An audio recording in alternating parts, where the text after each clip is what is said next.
aqui eu já estou começando a dissolver o mel dentro da água. Eu peguei água mineral. O mel eu vou colocando pouquinho em pouquinho, até para não ter risco de passar da medida que eu quero, tá? E eu vou misturar até ele derreter bem mesmo aqui. É importante ter certeza que ele derreteu inteiro, porque só que eu esterilizei todo o meu equipamento antes de começar a fazer.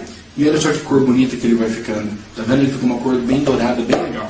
É vocês irem tirando as medidas para saber o quanto da mistura já tem. Lembra que eu ensinei, que eu mostrei para vocês o densímetro? Pois é. É aqui que esse cara funciona. Eu encho esse garoto aqui com a mistura. E aí eu vou pegar o meu densímetro e vou deixar ele flutuar aqui dentro. Tá? No caso ele tem uma escala, que esse densímetro que eu tenho vai de 1000 a 1200. Tá? 1000 quer dizer que só tem água. Conforme ele for subindo, então quer dizer que ele tem mais do que apenas água ali dentro. Tá? No nosso caso aqui, eu quero chegar até cerca de 1090, 1090 alguma coisa. E já passei tudo isso por um galão de 10 litros, certo? Não vou fazer uma quantidade muito grande, até porque é a primeira vez que eu estou fazendo mel de morango, então não quero arriscar. O que a gente precisa fazer agora é reidratar o fermento para colocar, para inocular ele no mosto. Então está aqui o fermento que eu já mostrei para vocês. Eu preciso colocar nele alguma água, só que não pode ser uma água fervendo nem água fria. Tem que ser água a cerca de 40 graus. Quando a água ficar um pouquinho mais quente que a sua mão, você coloca ali. Só joga água, não mexe, espera 15 minutos, depois de 15 minutos assim, você mexe bem e joga aqui dentro. Vamos fazer isso? Pessoal, então olha aqui, já passou 15 minutos que o fermento ficou na água. Eu já mexi um pouquinho com uma colher, então agora ele já está reidratado. Isso é muito importante para que o fermento se acostume com um novo meio. Ele estava dormente, ele estava desidratado. Então agora ele vai voltar para um estado onde ele vai estar num mosto cheio de açúcar. Isso aqui ajuda a facilitar as coisas para ele, tá? Então vou colocar aqui e já retorno. Bom, pessoal, aqui então eu já coloquei todas as coisas juntas. Coloquei o mel, o fermento e... uma coisa que eu não falei para vocês que é bem importante, pessoal, é esse cara aqui. Essa pecinha colocada em cima do meu galão, ela é um airlock, tá?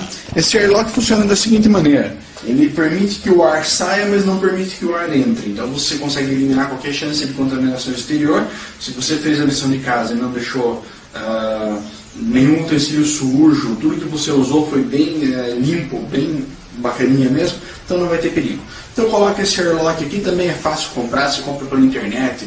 Você também pode colocar uma bexiga. Coloca uma bexiga aqui, faz um furinho pequeno com uma agulha, com um alfinete. Quando a pressão do ar interna for suficiente, ele vai inflar a bexiga e por aquele buraquinho escapa. Mas quando a bexiga encolher, não entra ar nenhum lá dentro, tá bom? Deixa eu mostrar para vocês aqui alguns dos meus hidroméis que eu estou trabalhando desde ontem para manter eles limpinhos, tá? Esse daqui, ó, esse é um hidromel. Vocês podem ver toda a sujeira que tem dentro dele, inclusive, né? Esse é o hidromel que está fermentando já há 3 meses e meio. E hoje eu estou começando a fazer a trásfega dele. Então, estou começando a limpeza dele agora. Para fazer a trásfega, pessoal, não é só abrir uma torneirinha ou virar de um contenedor para o outro. Nós vamos usar sempre uma mangueira para fazer um processo de sifonamento do hidromel, tá? Por que isso? Porque se eu mexer com muita violência, muita rapidez aqui dentro, toda aquela sujeira do fundo vai voltar a ficar flutuando pelo hidromel e não vai adiantar nada, não vai resolver. Então eu tenho que fazer um sifonamento, de preferência uma mangueira que não seja tão grossa. Olha perto do meu dedo, tá vendo? É uma mangueira bem estreitinha. Então assim vocês podem trabalhar o hidromel sem movimentar aquela borra que está no fundo dele, tá? Você vai ter um balde mais baixo. Você vai ver até que eu já coloquei alguma coisinha aqui. Eu já tinha puxado um pouquinho do líquido pela mangueira e vou colocar lá dentro. Olha como ele já sai bem mais limpinho aqui. Por quê? Porque essa parte que está mais em cima está mais limpa. Conforme ele for chegando para o fundo, ele vai sujar, tá? Então esse é um hidromel que vocês veem pelo tamanho da mangueira, ele vai demorar um bom pouco para acabar esse balde aqui, mas esse é o procedimento correto, fazendo sifonamento, tá? Façam sempre dessa maneira. Esse daqui, pessoal, é um hidromel que eu fiz a trásfega dele ontem. Ele ainda está um pouquinho sujo, você vê que ele ainda não está brilhoso, ele não está aquela coisa extremamente transparente. Tá? E eu adicionei a bentonita nele. Por que eu adicionei a bentonita? Porque eu espero que a bentonita, até uma semana, ele vai estar limpíssimo. Olha no fundo dele como já acumulou sujeira, dá uma olhada nisso. Tá vendo? Isso aqui tudo sujeira. Isso porque a maior parte ficou no outro contenedor, no fermentador dele. E esse daqui, pessoal, já é um hidromel limpo. Olha a diferença de brilho que ele tem. Eu consigo enxergar o outro lado do frasco cristalinamente, tá vendo? Isso é como o hidromel tem que ficar, dessa maneira aqui. Aí ele vai estar legal. Bentonita, pessoal, é um tipo de argila. O que a argila vai fazer? Você vai colocar argila na superfície, vai espalhar ela na superfície do hidromel que você acabou de mudar de um fermentador para o outro, e essa bentonita ela vai descendo para o fundo do novo fermentador, no caso, e ele vai arrastando toda a sujeira junto. Então ele acelera assim uma velocidade muito grande, ele acelera bastante a limpeza do seu hidromel. 10% de bentonita para 90% de água, é só fazer a conta, é simples. E eu normalmente dissolvo ela dentro das minhas próprias provetas. Ó. Então eu fiz aqui uma mistura, tinha 70 ml de água e 7 gramas de bentonita, tá? Você vê que ela fica bem firminha no começo. E aí o que é legal fazer? De 2 em 2 horas, 3 em 3 horas, sei lá, durante 24 horas, você tem que chacoalhar bem ela para que ela fique o mais homogênea possível, para que ela dissolva melhor. Tá? Depois que ela dissolveu, aí no próprio fabricante aqui ele indica para você, olha, usa de... A bentonita é um bom auxílio, ele pode ajudar bastante a gente. Aí de vocês, né? Cada um faz o que tiver interesse. Outra coisa, pessoal, que é legal, nessa fase de trásfega, quando eu estou mudando de um fermentador para o outro, aproveitem para tirar uma nova medida. Lembra desse carinha aqui? Hein? Então, esse carinha aqui é o densímetro.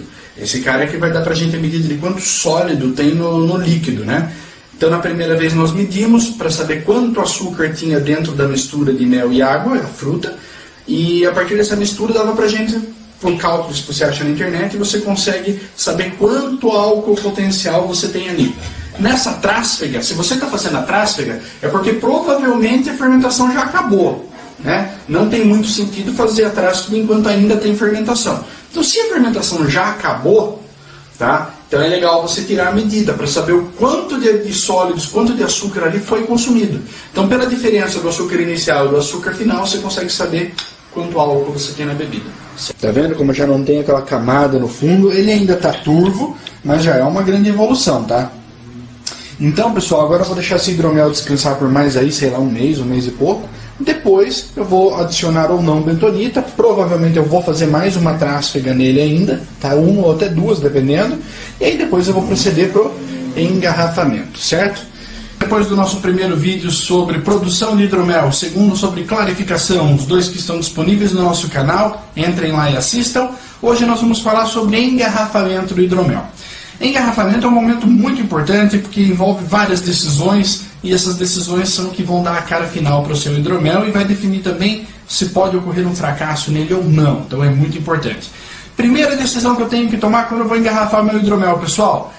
Quando eu vou engarrafar esse hidromel? Essa é uma pergunta muito importante para ser respondida. Por quê? Porque pode ocorrer o probleminha de eu engarrafar esse hidromel com alguma fermentação ainda ativa. Se eu fizer isso, eu posso correr o risco de explodir a garrafa. Se a garrafa não explodir, ela pode deixar o hidromel sujo. Pode ocorrer autólise, que é quando as leveduras comem os corpos umas das outras por falta de açúcar e acaba deixando um aroma ruim no hidromel. Se você trabalha com densímetro, se você sabe usar, se você tirou a sua gravidade inicial no início da fermentação, no meu primeiro vídeo eu falei disso para vocês, deem uma conferida lá. Você vai saber quando a massa de açúcares no mosto quase acabou, ou ela já acabou, ou você vai conseguir ver pelas medições que a atividade de fermentação já parou ou está quase acabando. Tá? Você precisa monitorar muito isso. Quando você vê que não existem mais mudanças no processo, na diminuição da medição da gravidade pelo densímetro, isso já durante umas 2, 3 semanas, não existe mais bolha saindo pelo airlocker, está tudo parado, tudo realmente deu sinal de ter morrido, aí você já pode pensar em engarrafar. Um outro procedimento para garantir que a fermentação realmente não vai voltar quando você engarrafar é utilizando o metabisulfito de potássio, ou os sulfitos, tá? Por quê? O sulfito vai matar a levedura. Matou a levedura, não tem mais problema, não tem mais perigo dela voltar a fermentar dentro da garrafa e explodir ou virar uma bagunça, tá? Você pode usar a garrafa de long neck também. Tem as tampinhas twist off para você comprar e colocar. Você pode comprar a garrafa de vinho que ela tem a tampa metálica, screw cap. Você também pode comprar, tem uma maquininha que você coloca com screw cap. E para essas garrafas de vinho, a melhor coisa para usar é uma rolha, tá? Uma rolha. Rolha você também compra pela internet, você compra rolha, compra de milheiro, compra de centena, compra do jeito que você quiser, para sintética. E é depois legal ter um arrolhador. Esse arrolhador aqui é um arrolhador de madeira, tá? Um arrolhador simples. Você coloca a rolha por aqui e aí você com a alavanca pressiona e coloca a rolha lá embaixo. Aqui, nessa parte dela, o canal que faz a rolha passar, ele vai afunilando, ele vai fazendo assim, ó. Porque conforme a rolha vai entrando, o canal comprime a rolha e aqui ela sai menor do que o tamanho da garrafa. A boca da garrafa encaixa perfeitamente aqui. Então encaixou perfeitamente aqui, você vai fazer ela entrar menor do que o tamanho.